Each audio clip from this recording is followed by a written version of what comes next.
दोस्तों, मशहूर कॉमेडियन राजू श्रीवास्तव आज हमारे बीच नहीं रहे हैं। वे एक सक्सेस कॉमेडियन, एक्टर और कवि थे। कुछ दिन पहले उन्हें दिल का दौरा पड़ा था और उन्हें दिल्ली के एम्स हॉस्पिटल में भर्ती कराया गया था। तब से लेकर अब तक वे जिंदगी और मौत से लड़ रहे थे। पूरी दुनिया को हंसाने वाला वो शख्स आखिर आज अपनी जिंदगी की बाजी हार गया और वे हमें हमेशा के लिए छोड़कर चले गए। तो चलिए दोस्तों, हम जानते हैं उनके जिंदगी के सफर के बारे में। दोस्तों, 1963 में राजू श्रीवास्तव जी का जन्म कानपुर में हुआ। इनके पिता श्री सुरेश चंद्र श्रीवास्तव बलई काका के नाम से मशहूर थे, जो एक मशहूर कवि भी थे। राजू श्रीवास्तव के जन्म का नाम सत्य प्रकाश श्रीवास्तव था, जो बाद में आगे चलकर राजू श्रीवास्तव हुआ। राजू श्रीवास्तव को बचपन से ही हंसने हंसाने का शौक था। वे अक्सर अपने टीचर की भी नकल उतारा करते थे, जिसकी वजह से उन्हें नकलची का भी नाम दिया गया, जो आगे जाकर इनकी पहचान बना। दोस्तों, कभी किसी ने सोचा नहीं होगा कि मटर गश्ती करने वाला वो राजू श्रीवास्तव एक दिन हंसी का बादशाह बनेगा।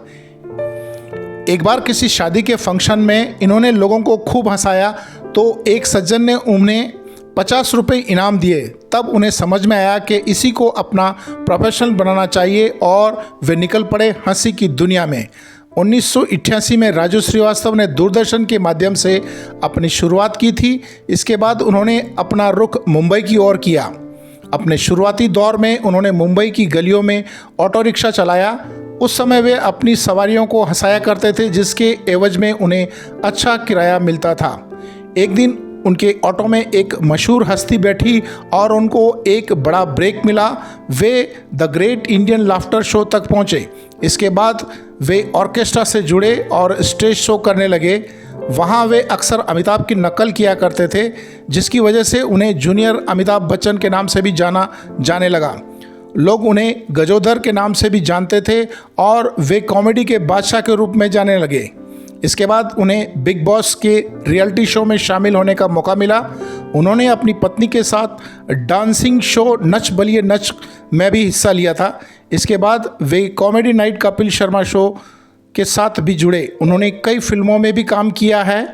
1980 में ये तेजाब, मैंने प्यार किया आदि जैसी मशहूर फिल्मों में नजर आए और इसके बाद कई छोटी बड़ी फिल्मों में कई किरदार निभाए। कॉमेडी की दुनिया के साथ साथ उन्हें राजनीतिक दुनिया में भी कदम रखा। उन्होंने कई बड़े राजनेताओं के साथ मिलकर भी काम किया। उनके परिवार में उनकी पत्नी शिखा, एक बेटी अंतरा और एक बेटा आयुष्मान है। एक कवि के घर में जन्म लेने वाले राजू श्रीवास्तव ने पूरी दुनिया को हंसाया और लोगों के दिलों में उतर गए। लोग उन्हें सदियों तक याद करते रहेंगे और मुस्कुराहट बन के लोगों के चेहरों पर दिखते रहेंगे। एक बार इनसे कहा गया कि देश के सब नेताओं में सबसे ज्यादा बच्चे आपके हैं, तो लालू जी बोले, इसका जिम्मेदार कांग्रेस है, इसके पीछे कांग्रेस का हाथ है। फैमिली प्लानिंग की प्लानिंग कांग्रेस लेके आई थी और उस जमाने में हम विपक्ष में थे,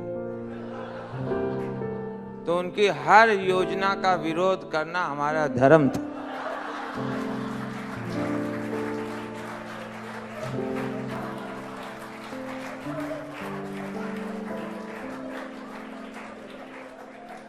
अरे कभी घर से बाहर निकल के देखो, हिंदुस्तान तो हिंदुस्तान, विदेश में हमारा सम्मान है। जो सच्चाई है और नहीं ना मालूम है, अब घर में हम सब नहीं बताते, दूसरे से पूछो।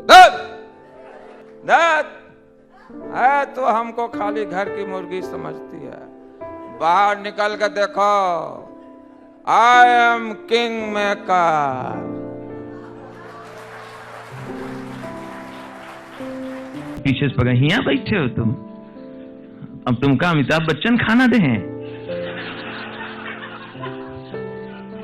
खाने के लिए। हमरे पास आवत, हमारा करेजा खा लो। फिल्म देखा तो अमिताभ बच्चन तुमका खाना ना दे हैं। लेकिन बाद में जब मैं आपकी मिमिक्री से कमाने लगा तो मैंने कहा, अम्मा अमिताभ बच्चन ही खाना दे रहे हैं। मैं हंसाने के लिए कुछ भी कर सकता हूँ। हंसाने के लिए मैं पैर पड़ जाऊंगा, मैं लेट जाऊंगा, लौट जाऊंगा, घुस जाऊंगा। और मैं कानपुर में अपने स्कूल में टीचर्स की भी नकल करता था, सुभाष स्मारक में, रतन शुक्ल कॉलेज में। तो नकल होती थी मेरे से, हो जाती थी, तो मैं क्या करूं? मेरा मन करता था मैं इसकी करूं, मैं कर देता था। मुझे नहीं मालूम उसमें क्या अपमान हो रहा है, क्या हो रहा है। सब हंस रहे हैं ना, बस ठीक है। शोले में का दिखाया दोस्त, अरे बड़ा खूबसूरत छोकरी दिखाया, बसंती नाम था रे, समझे? अब बसंती घोड़ा बैठी, घोड़ा दौड़ा है, गट गट गट गट गट गट घोड़ा दौड़ा रहे। एक गब्बरवा मिल जाए तो ससुर के टांग पे टांग धर के चीर दे है। तो ऐसे ऐसे बांध दिया, धर्मेंद्र को ऐसा बांध दिया है। और क्या कहता है हीरोइन से, नाचो नाचो नाचो। ननकऊ शोले में एक हीरो और रहे, बच्चनवा जो रहे शोले के अंदर, विधवा पे लाइन मारता। वो बत्ती बुझाते रहे, वो बाजा बजाते रहे। हम कहा लगे रहो, हम सब उत्तर प्रदेश बिहार वाले तोरे साथ। दोस्तों, हमारे समाज की ये कैसी विडंबना है कि जब कोई इंसान हमारे बीच होता है तब हमें उनकी कदर नहीं होती है, और जब वो इंसान हमारे बीच से चला जाता है तब हमें अचानक उनकी अच्छाइयों का पता लगने लग जाता है। ये बात थोड़ी कड़वी है मगर है सच्ची। हमारी दिल से दुआ है कि श्री राजू श्रीवास्तव जी की आत्मा को शांति दे और उनके परिवार को इस दुख की घड़ी में सहन शक्ति दे। राजवंश की पूरी टीम की तरफ से उस दिवंगत आत्मा को श्रद्धा सुमन और दिल से नमन।